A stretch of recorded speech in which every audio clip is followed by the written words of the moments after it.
Welcome back to the Abundant Harvest Homestead. I'm Papa Pepper. Recently I was blessed with the opportunity to build a smokehouse for my family. Now we've only ran it like twice, but the first time a whole turkey, a couple of carp, an oxtail, some liver, really good. Second time, 4 ducks, 6 suckers, a gizzard shad, a couple of carp.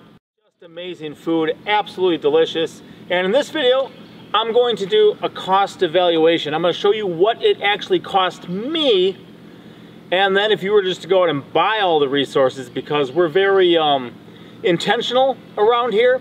We're very frugal. We like free sources. I don't mind doing some work myself to obtain something, you know, from the wild or from somewhere that's available to me. And I do want to mention as well that I'm not figuring in my time and effort in resource gathering at all, or putting it together, because everyone has a lot of time. Everyone has effort. If you've got time to go golfing, or you got time to go fishing, or you got time to watch a YouTube video, or watch a sports team play, you know, a sports event for an hour or two, then you've got time to gather free sources or put something together. So that's not going to be factored into this, but I will compare what it actually cost me so you guys know what this cost. And then if you were just to go out and buy the stuff the best I can figure, I'll share that with you as well. Thankfully for me, a lot of my prices were free. The other ones are to the best of my knowledge or slightly inflated to cover taxes, other expenses and stuff like that. And then for the price comparisons, I'm just looking up things, kind of whatever pops up in the searches, the internet searches first. That's what I'm using for a price comparison. But I'll start at the bottom, work my way through here, and show you guys what we got and what that would actually cost you if you were to buy this on the street. And at the end, I'll compare the actual totals. I think you're gonna be surprised. Check this out. One thing that we did is we kind of covered the whole area in gravel, and we also put a lot of gravel inside there and built up the floor probably 6 or 7 inches. And then also back here for the cold smoker part, so we didn't have anything to start on fire. Now the gravel for us was free. I got 56 5-gallon buckets. A 5-gallon bucket, yeah, there's a bunch of them over there, is about 0.8 of a cubic foot. So if you're gonna go pick up cubic feet of bags, I think for about a half a cubic foot, it's almost $4 to get a bag at Home Depot. That'd be 178 bucks that we could have spent. Instead, we got it for free. Of course, if you buy in bulk, you can get them cheaper too, but that's just if you ran to Home Depot and picked up the bags, it'd be $178. These cedar posts, we use 2 for our shelving unit, and then if you look in the corners here, we got 1 in each corner. So we've got 6 cedar posts. I rounded them to about 8 feet, and they're about the 4 to 5 inch diameter. They were free for us. We harvested them free, but if we were to run to like Tractor Supply and buy them, they'd be about 15 bucks a piece, or $90 just for the posts. For the rocks, we put some rocks under here so we can stack firewood up off the ground and it won't be getting wet. I'll put one for a doormat here, and then we use some flat ones for the perimeter of here and some taller ones for the fire pit. So those are all free, wild harvested for us. But I split them into 2 different groups, because if you're gonna buy them, you'd be getting the flat ones. I found about 13 pavers would be comparable, and those often run about $5.50. And the 6 for the fireplace, you could pick up something comparable to that for about $1.48 a piece. So you'd be spending just over $70 on the paver ones and almost $10 on the fire pit ones. For just over $80 would be if you went to the store and bought those. Now I do have barn tin for the roof.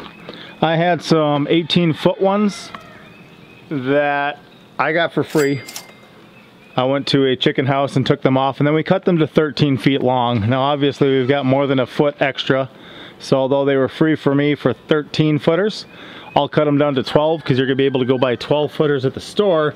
But 12 footers at the store right now are almost 30 bucks a piece. So if you were to pick up 7 of them, which is what I got up there, that'd be $210, which is pretty crazy.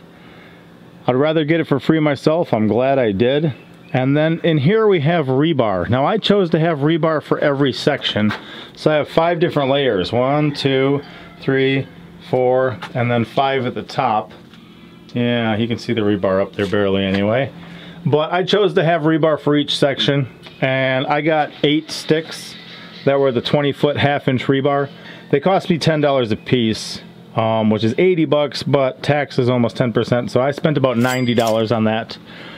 And then of course we burned them and we oiled them to get anything bad off them and to protect them.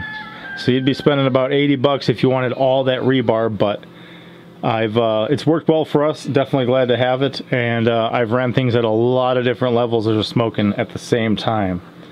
So this boards now, I have a specific video on how we save a bunch of money by buying directly from a sawmill, and I buy their 3B oak lumber. It's an inch thick, and that inch is actually like an inch. This is not like the 3/4 inch that you'd get at the store when they sell you an inch. You know, if you buy a 2x4, it's not really 2. If you buy a 1x, it's not really 1. So I counted up all the boards, and I get them, they're about 8 feet on average. Well, they're minimum 8 feet. Some are bigger, but for instance, like down here at the ground level, there's actually 2 of them running together.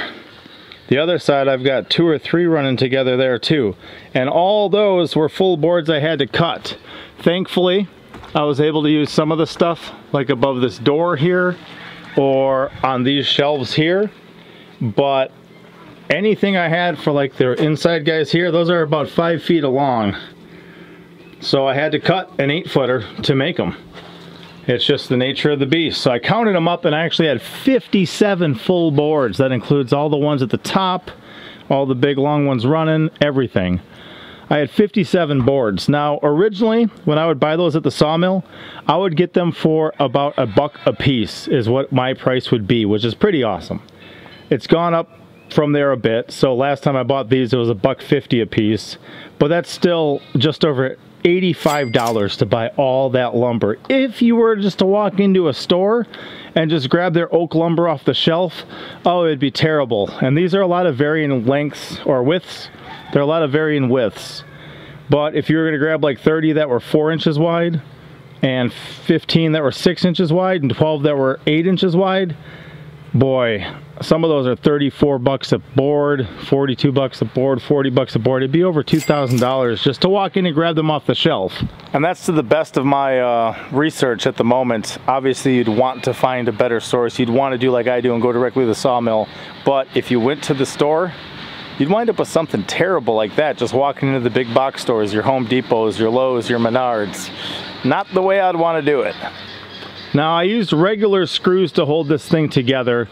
The reason I like these regular screws is that they're easier to take out the nails. So if I ever want to do something else, it's easier to unscrew. I buy boxes like this for about 40 bucks. I can get the big bucket sometimes for about 80, but I used up about a full one of these.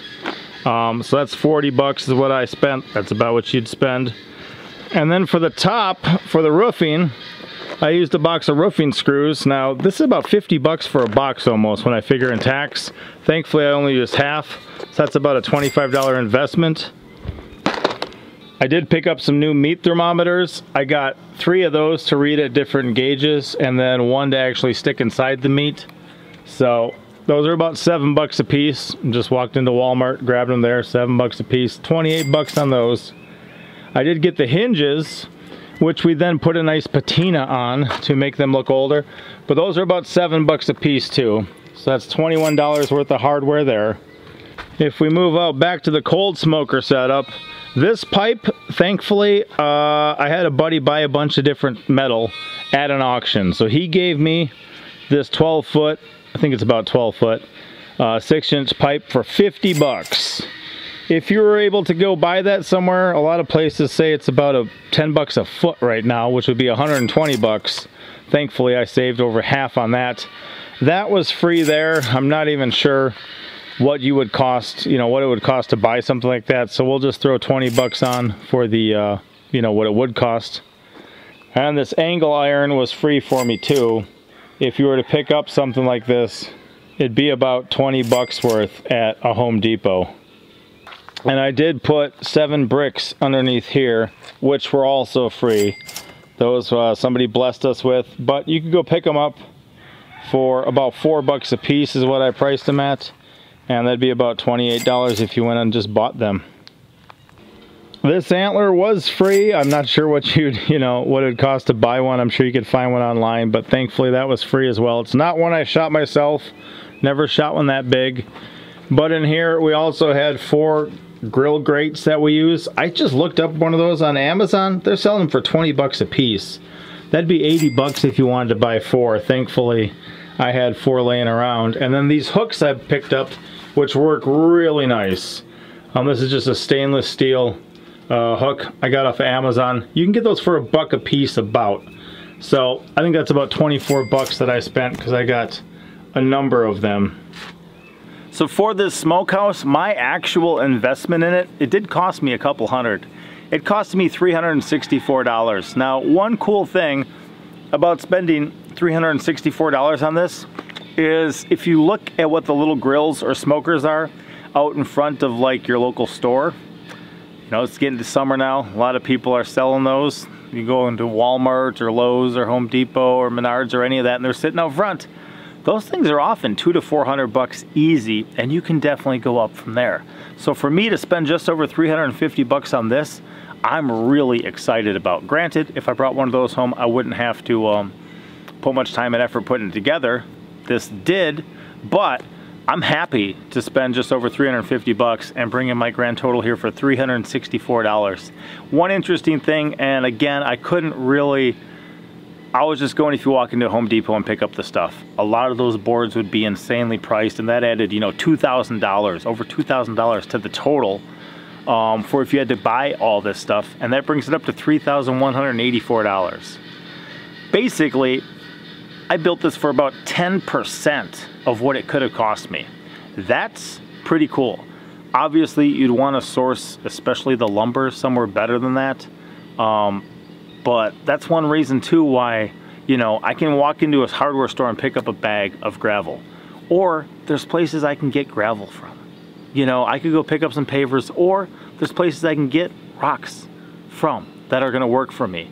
And my favorite one is just going directly to the sawmill and picking up their 3B lumber, and it is insane. I mean, especially when I was getting it for $1 a board back pre-2020, that was insane. That was awesome. It makes a building like this really cheap to build, and especially compared to what it could have cost.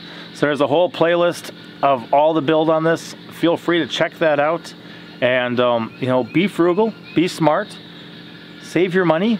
Wherever you can, cut the costs, not the corners.